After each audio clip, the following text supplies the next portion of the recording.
Talk about precision. The Jamaica Constabulary Force. Ladies and gentlemen, when our ancestors came to these shores, they brought more than tradition. They carried the heartbeat of Africa, a rhythm that still lives within us today. From the first drum beat in Jamaica to the global rise of Afrobeats and Amapiano, our musical journey has remained deeply connected to the motherland. Tonight, we celebrate that unbreakable bond, a shared rhythm that continues to inspire, unite, and move the world.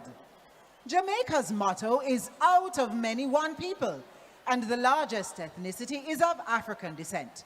And to date, we still have strong ties to the continent.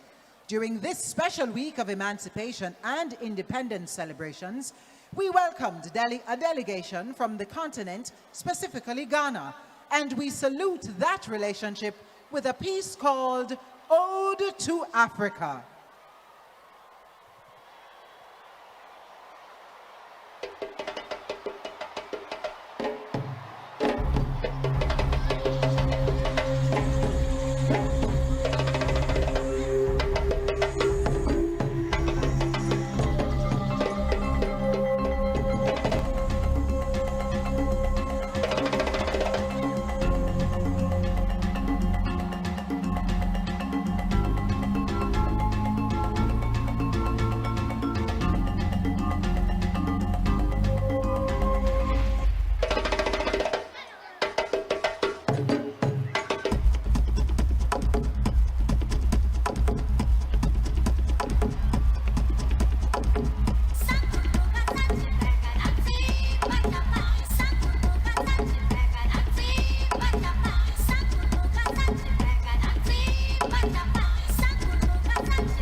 For your body, oh baby.